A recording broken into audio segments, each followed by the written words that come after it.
Speaker sir, सबसे पहले मैं आपका धन्यवाद करना चाहता हूं कि आपने मुझे लोकसभा में रीइंस्टेट किया।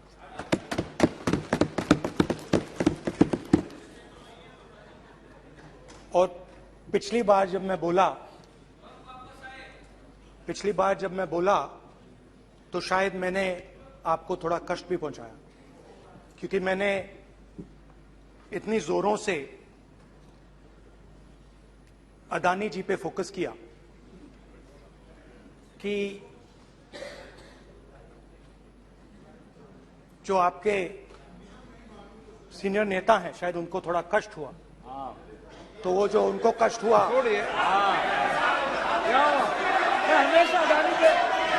हमेशा अडानी पे अभी भी कष्ट हो रहा है। वो जो कष्ट हुआ, अभी भी कष्ट हो रहा है। विषय पे आइए, विषय पे। अभी भी कष्ट हो रहा है, अभी भी कष्ट हो रहा है।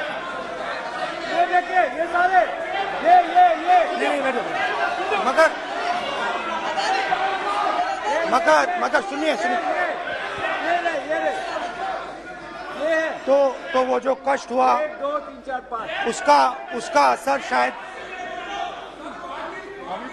आप पे भी थोड़ा हुआ। तो इसके लिए मैं आपसे माफी मांगता हूं, मगर मैंने सिर्फ सच्चाई रखी थी। मगर आज जो मेरे बीजेपी के मित्र हैं, आज आपको डरने की जरूरत नहीं है, डरो मत, क्योंकि आज जो मेरा भाषण है, डरो मत, और आप डरो मत।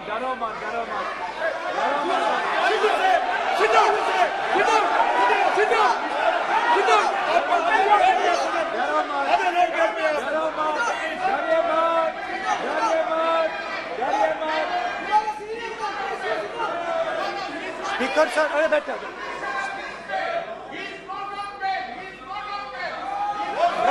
ब्रदर। तो आज कोई घबराने की जरूरत नहीं है। आज मैं अपना भाषण, मेन जो भाषण है वो अदानी जी पे नहीं बोलने जा रहा हूं। आप छोड़िए, तो आप रिलैक्स कर सकते हैं, आप शांत रह सकते हैं, क्योंकि मेरा भाषण आज दूसरी डायरेक्शन में जा रहा है।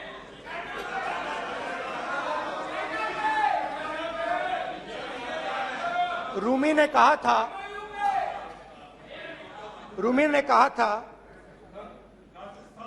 जो शब्द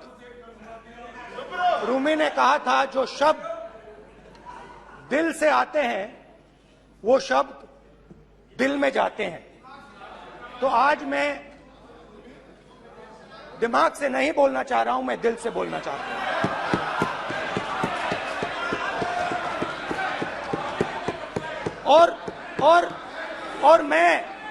और मैं आज आप लोगों पर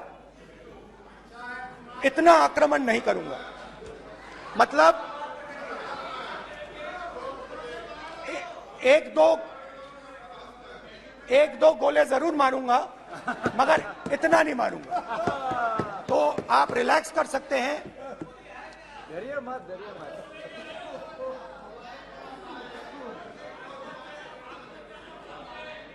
अरे रक्षा मंत्री जी आज संभाल लेंगे आप लोग।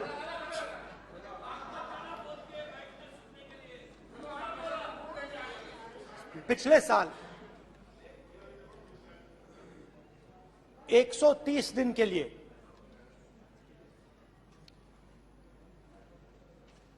मैं भारत के एक कोने से दूसरे कोने तक गया।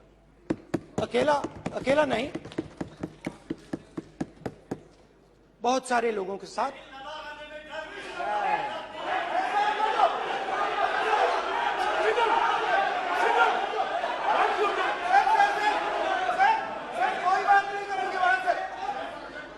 सर, ये हमारा टाइम खत्म करने का साजिश है। प्रधानमंत्री बोलेंगे ऐसे ही हो गया सर।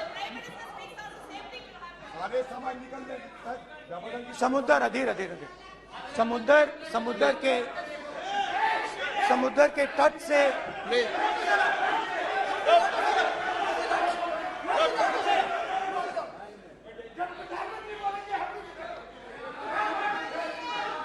माननीय सदस्य प्लीज प्लीज ऐसे धमकाने का बात की मत बोलो यहाँ पे यहाँ पे बोलिए, आप उधर भी हाँ बोलिए। प्लीज। मैं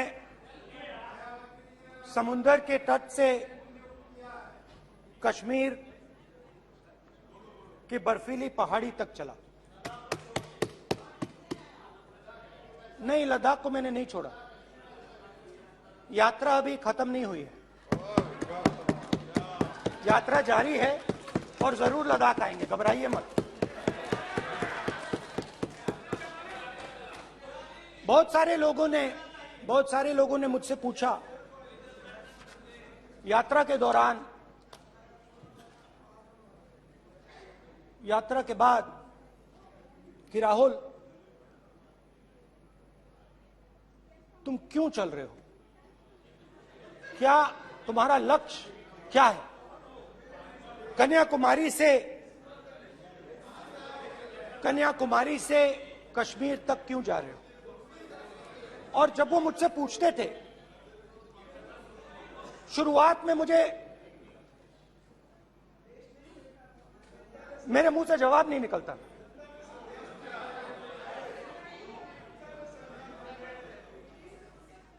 शायद मुझे ही नहीं मालूम था कि मैंने ये यात्रा क्यों शुरू की। जब मैं कन्याकुमारी से शुरू हुआ, मैं सोच रहा था मैं हिंदुस्तान को देखना चाहता हूं, समझना चाहता हूं, लोगों के बीच में जाना चाहता हूं, मगर गहराई से मुझे मालूम नहीं था।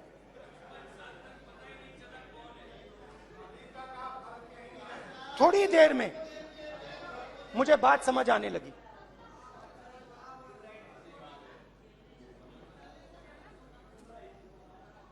जिस चीज से मुझे प्यार था, जिस चीज के लिए मैं मरने को तैयार हूं, जिस चीज के लिए मैं मोदी जी की जेलों में जाने को तैयार हूं, जिस चीज के लिए मैंने 10 साल हर रोज गाली खाई, उस चीज को मैं समझना चाहता था। ये है क्या जिसने मेरे दिल को इतनी, भाई आप रनिंग कमेंट्री बंद करो नहीं तो हम भी चालू करेंगे। सुनने का अपने जिस चीज- धैर्य रखो। जिस चीज ने मेरे दिल को इतनी मजबूती से पकड़ रखा था, उसको मैं समझना चाहता। शुरुआत में जैसे मैंने शुरू किया, सालों से मैं हर रोज 8-10 किलोमीटर दौड़ता हूं, तो मेरे दिमाग में था कि अगर मैं 10 किलोमीटर दौड़ सकता हूं तो 25 किलोमीटर चलने का क्या मतलब, कोई बड़ी बात नहीं। ये मैंने सोचा था। आज मैं उस भावना को देखूं तो वो अहंकार था कि मैं ये कर सकता हूं, ये कुछ नहीं है। तो मेरे दिल में उस समय अहंकार था।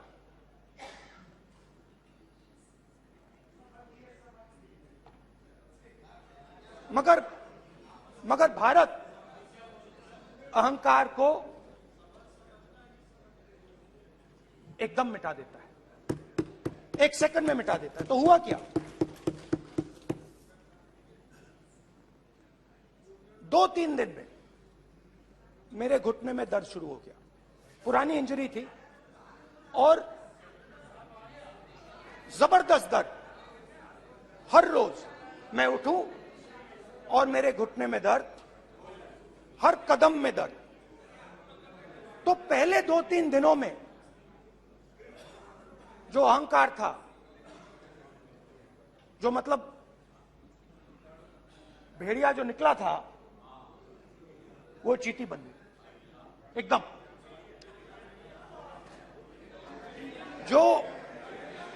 जो हिंदुस्तान को अहंकार से देखने निकला था, वो पूरा का पूरा अहंकार गायब हो गया।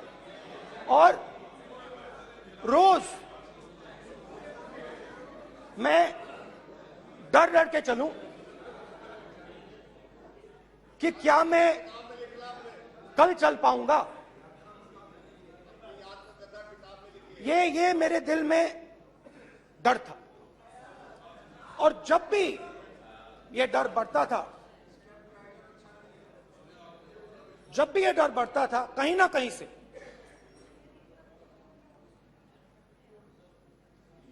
कोई ना कोई शक्ति मेरी मदद कर देती।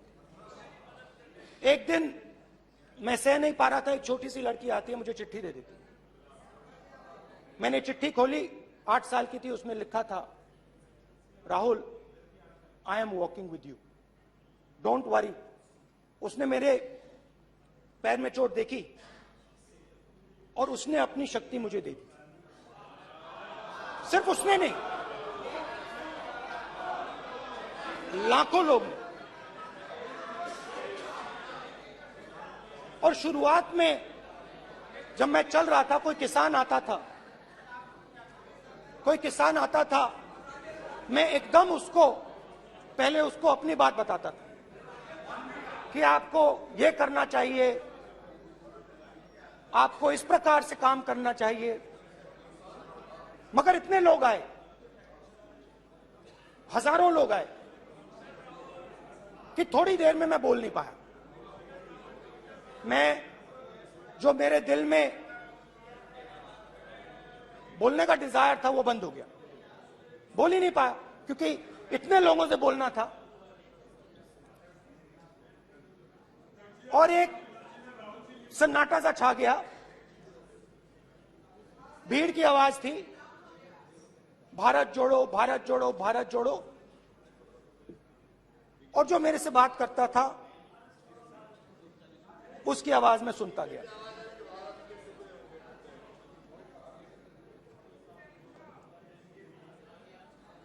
हर रोज सुबह 6 बजे से रात 7-8 बजे तक आम आदमी, गरीब, अमीर, बिजनेसमैन, किसान, मजदूर, सबकी आवाज।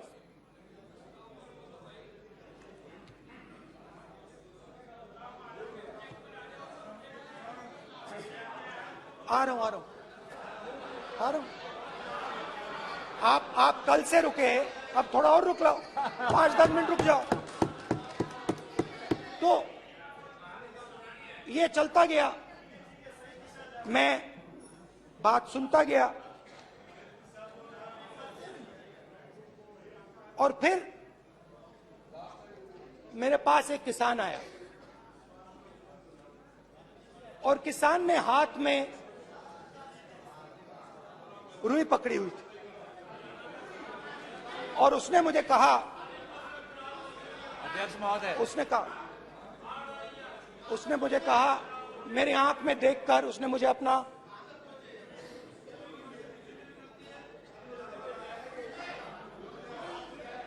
वो रुई का बंडल दिया, और उसने कहा, राहुल जी, यही बचा है मेरे खेत का यही बचा है, और कुछ बचा नहीं है। मैंने उससे, जो मैं नॉर्मली सवाल पूछता था, भैया आपको बीमा का पैसा मिला, वो पूछा। बीमा का पैसा मिला, वो पूछा। और किसान ने मेरा हाथ पकड़ा। किसान मुझे कहता है कि नहीं राहुल जी, मुझे बीमा का पैसा नहीं मिला,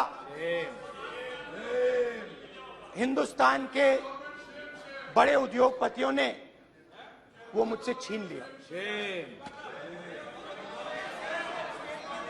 मगर इस बार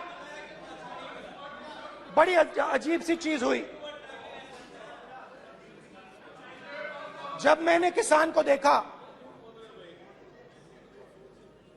और वो मुझसे बोल रहा था, तो जो उसके दिल में दर्द था वो मेरे दिल में आया। जो उसके आंखों में शर्म थी जब वो अपनी बीवी से बात करता था, वो शर्म मेरी आंखों में आई। जब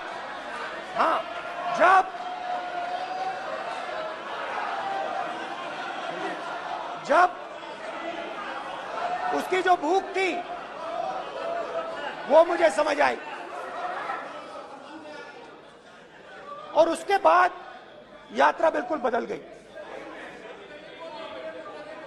मुझे भीड़ की आवाज नहीं सुनाई देती थी, मुझे सिर्फ उस व्यक्ति की आवाज सुनाई देती थी जो मेरे साथ बात कर रहा था। उसका दर्द, उसकी चोट, उसका दुख, मेरा दुख, मेरी चोट, मेरा दर्द बन गया। समझने की कोशिश करो।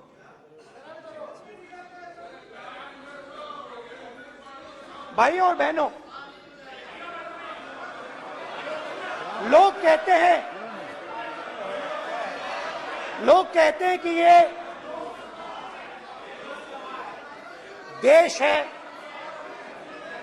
कोई कहता है ये अलग अलग भाषाएं हैं, कोई कहता है ये जमीन है, मिट्टी है, कोई कहता है ये धर्म है, ये सोना है, ये चांदी है। मगर भाइयों और बहनों, सच्चाई है कि ये देश एक आवाज है। ये देश सिर्फ एक आवाज है। ये देश, इस देश की लोगों की आवाज है। इस देश के लोगों का दर्द है, दुख है, कठिनाइयां हैं। और अगर हमें इस आवाज को सुनना है तो हमारे दिल में जो अहंकार है, हमारे जो डिजायर्स हैं, हमारे जो सपने हैं, उनको हमें परे करना पड़ेगा। जब हम अपने सपनों को परे करते हैं तब हमें हिंदुस्तान की आवाज सुनाई देती है, तब तक हिंदुस्तान की आवाज हमें नहीं सुनाई देती। अब आप कहोगे ये बात मैंने नॉन कॉन्फिडेंस मोशन में क्यों रखी? इसका क्या मतलब है कि भारत एक आवाज है, भारत लोगों का दुख है, भारत लोगों का कष्ट है, मुश्किलें हैं। क्योंकि भाइयों और बहनों,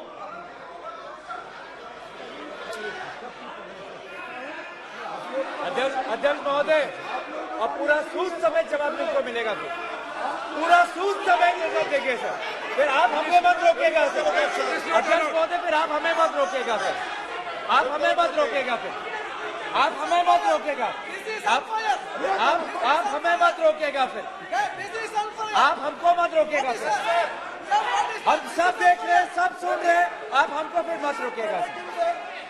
तो स्पीकर सर, भारत एक आवाज है। भारत इस देश के सब लोगों की आवाज है। और अगर हम उस आवाज को सुनना चाहते हैं, हमें अहंकार को, नफरत को मिटाना पड़ेगा। स्पीकर सर, कुछ ही दिन पहले मैं मणिपुर गया। हमारे प्रधानमंत्री नहीं गए, आज तक नहीं गए, क्योंकि उनके लिए मणिपुर हिंदुस्तान नहीं है।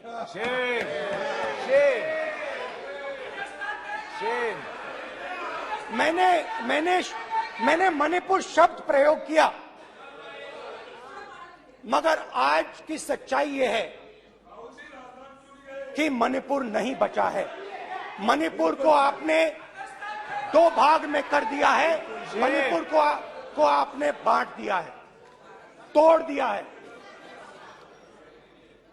मैं मणिपुर में रिलीफ कैंप्स में गया। रिलीफ कैंप में आज जा रहा हूं, आज जा रहा हूं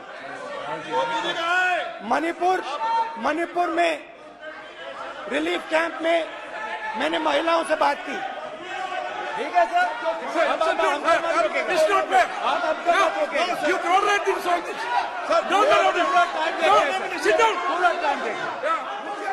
Why you all this hooligan? कल देखेंगे, कल देखेंगे, कल देखेंगे। बात नहीं करेंगे सर, प्रधानमंत्री की बात नहीं करेंगे सर ऐसे।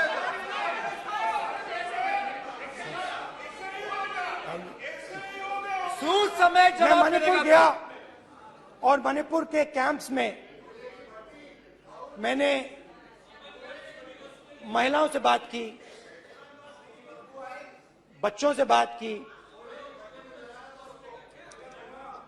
जो हमारे प्रधानमंत्री जी ने आज तक नहीं किया। एक महिला मुझे कहती है, मैंने उनसे पूछा, बहन क्या हुआ आपके साथ? What's this? एक एक मंत्री बोल रहे हैं, कल आप बोले एक एक मंत्री खड़े होके बोल रहे हैं, एक एक मंत्री खड़े होके ऐसे कर रहे हैं। एक एक मंत्री खड़े होंगे तो पूरे सांसद खड़े होंगे यहाँ पे, पूरे सांसद खड़े होंगे यहाँ पे। बैठे नहीं है, चुपचाप करिए। कल पूरे सब खड़े होंगे, पूरे सब खड़े होंगे। कल कांग्रेस पार्टी ने पूरा देश खड़ा होगा आपके खिलाफ, तो पूरा देश कल आपके खिलाफ खड़ा होगा। मैं बहुत सारी महिलाओं से बात किया, मगर मैं आपको दो उदाहरण देना चाहता हूं। एक महिला मुझे कहती है, मैंने कहा क्या हुआ तुम्हारे साथ? कहती है, मेरा छोटा सा बेटा, महिला का सम्मान करें प्लीज, ये सम्मान। एक ही बच्चा था मेरा, कोई शर्म कर लो गल मारी। एक ही बच्चा था मेरा, मेरे सामने, मेरे आंखों के सामने उसको गोली मारी है। मैं पूरी रात, आप सोचिए, आप अपने बेटे के बारे में, बेटों के बारे में सोचिए, मैं पूरी रात उसकी लाश के साथ लेटी रही। झूठ नहीं, झूठ आप बोलते हो, झूठ मैं नहीं बोलता हूं। मैं पूरी रात उसकी लाश के साथ लेटी रही और फिर मुझे डर लगा, मैंने अपना घर छोड़ दिया, जो भी मेरे पास था वो मैंने छोड़ दिया। मैंने उनसे पूछा, कुछ तो लाई होगी? कहती है, नहीं, सिर्फ मेरे जो कपड़े हैं ये मेरे पास हैं। और फिर इधर उधर ढूंढती है और एक फोटो निकालती है और मुझे कहती है, यही मेरे पास अब बची है।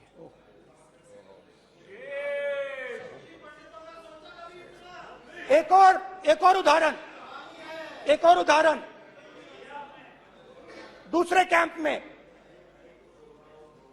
मैं, एक महिला मेरे सामने आती है, मैं उससे पूछता हूं, तुम्हारे साथ क्या हुआ?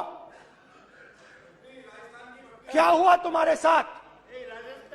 और जैसे ही मैंने ये सवाल पूछा,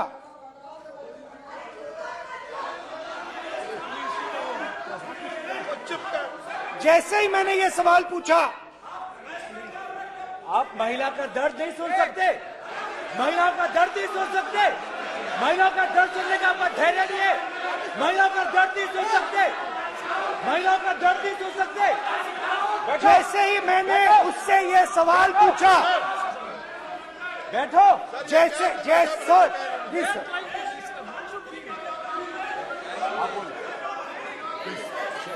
शर्म करिए, शर्म करिए। जैसे ही मैंने उससे सवाल पूछा, तुम्हारे साथ क्या हुआ, शर्म नहीं है तेरे को? वैसे ही 1 सेकंड में वो कांपने लगी। उसने अपने दिमाग में वो दृश्य देखा और वो बेहोश हो गई। मेरे सामने कांपती हुई बेहोश हो गई। तो ये मैंने आपको सिर्फ 2 उदाहरण दिए हैं। स्पीकर सर, इन्होंने मणिपुर में हिंदुस्तान की हत्या की है, सिर्फ मणिपुर की नहीं, हिंदुस्तान की हत्या की है। इनकी राजनीति ने मणिपुर को नहीं, हिंदुस्तान को मणिपुर में मारा है। हिंदुस्तान को कत्ल किया है, हिंदुस्तान का मर्डर किया है मणिपुर में।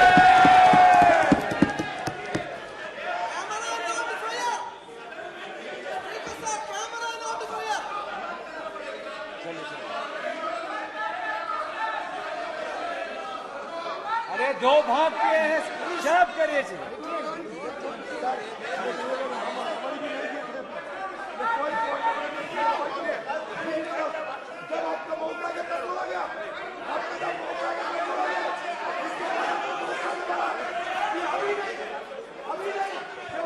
माननीय सभी सदस्यों से कहूंगा शांति रखें, प्लीज प्लीज। मणिपुर, हाँ क्या बोल रहे हैं? अब बोलिए। एक अरे भाई क्या बात है?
सारा कांग्रेस पार्टी की वजह से चला हुआ है।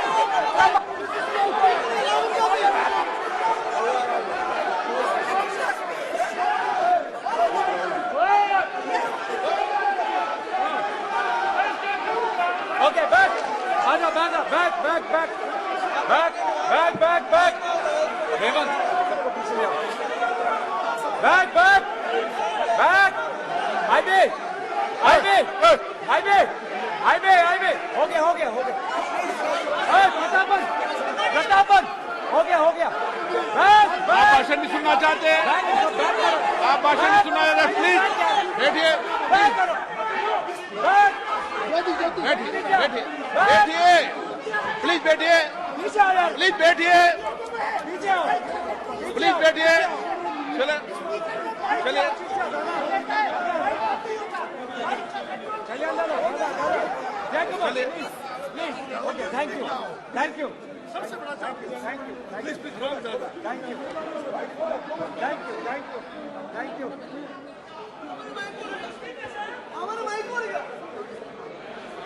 एक मिनट बैठिए, बैठिए एक मिनट प्लीज, प्लीज बैठिए, प्लीज बैठिए, please please Baluji, please please Baluji, please Baluji, please Baluji, please please एक मिनट प्लीज प्लीज बैठिए। माननीय सदस्यगण, ऐसे नहीं सकते। जिस तरीके का व्यवहार आप टेबल पर आकर कर रहे हैं, इस तरीके से सदन नहीं चलेगा। ये तरीका ठीक नहीं है।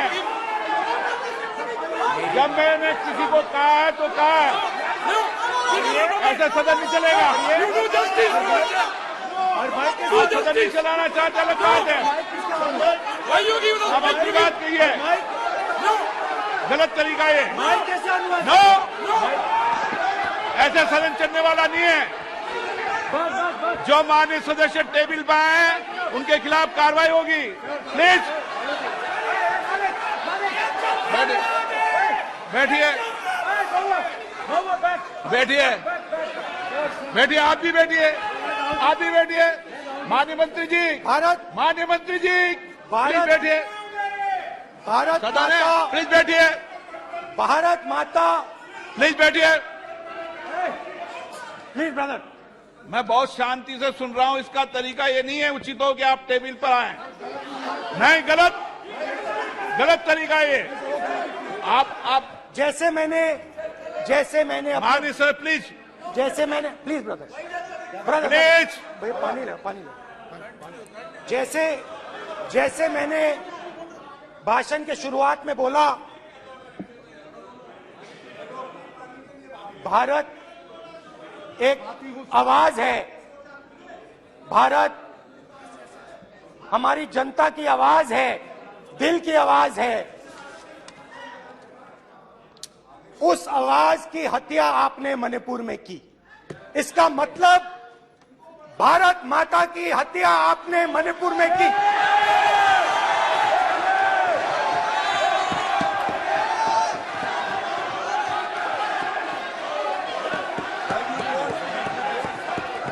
भारत माता को आपने मणिपुर के लोगों के मारा, आपने मणिपुर के लोगों को मारकर भारत की हत्या की है। आप देशद्रोही हो, आप देशभक्त नहीं हो, आप देश प्रेमी नहीं हो, आप देशद्रोही हो। आपने देश की हत्या मणिपुर में की। प्लीज एक मिनट प्लीज बैठिए। अब सवाल आप उठता है, बैठना चाहते नहीं बैठना चाहते? आप बैठना चाहते नहीं बैठना चाहते? इसीलिए आपके प्रधानमंत्री चाहते आप? मणिपुर में नहीं मैं जा कह रहा हूं, सकते बैठिए आप, हैं, क्योंकि उन्होंने प्लीज देश की हत्या की है। मणिपुर में हिंदुस्तान की हत्या की है, भारत माता की हत्या की है। मणिपुर के लोगों के दिल में। प्लीज एक मिनट बैठिए आप। तो सवाल उठता है, एक मिनट बैठिए। एक मिनट आप भी विराजो। आप बैठिए सही। नहीं बैठिए, रहने दो आप बैठिए आप प्लीज प्लीज। आप बोल रहे हैं फिर। आप भारत माता के रखवाले नहीं एक हो, मिनट माननीय सर। आप भारत माता के हत्यारे हो। प्लीज माननीय सदस्य प्लीज माननीय सदस्य प्लीज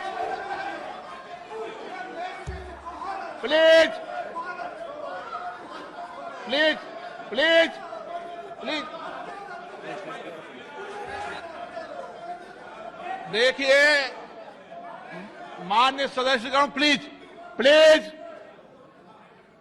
माननीय सदस्यगण, भारत मां हमारी मां है। हमें सदन में बोलते समय संयम बरतना चाहिए। मेरा अपनी मां की हत्या की बात कर रहा हूं। मैं मणिपुर में अपनी मां की हत्या की बात कर रहा हूं। मैं आदर से बोल रहा हूं। आपने मेरी मां की हत्या की मणिपुर में। एक मेरी मां यहां बैठी है, दूसरी मां को आपने मणिपुर में मारा है।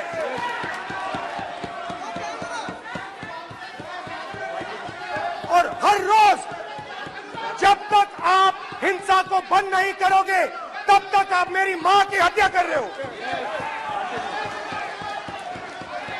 हिंदुस्तान की सेना मणिपुर में एक दिन में शांति ला सकती है। हिंदुस्तान की सेना का प्रयोग नहीं कर रहे हो, क्योंकि आप हिंदुस्तान को मणिपुर में मारना चाहते हो।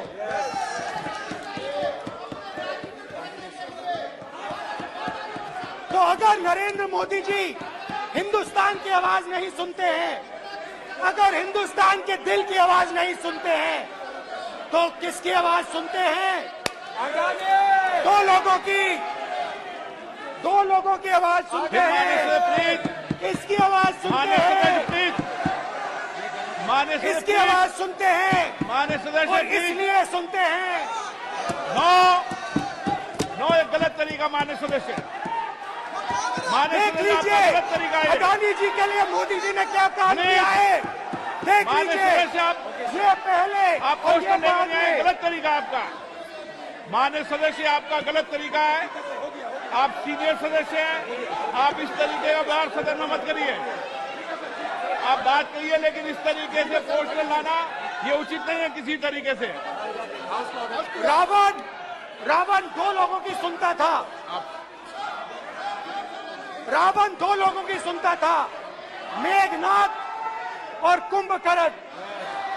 वैसे ही नरेंद्र मोदी दो लोगों की सुनते हैं, अमित शाह और अडानी।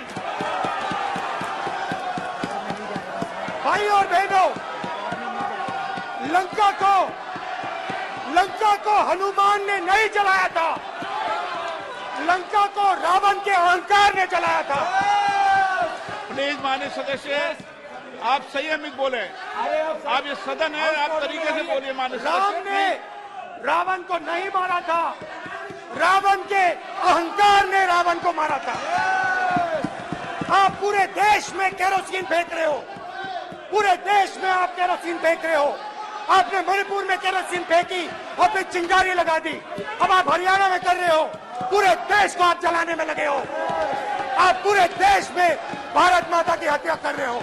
धन्यवाद स्पीकर।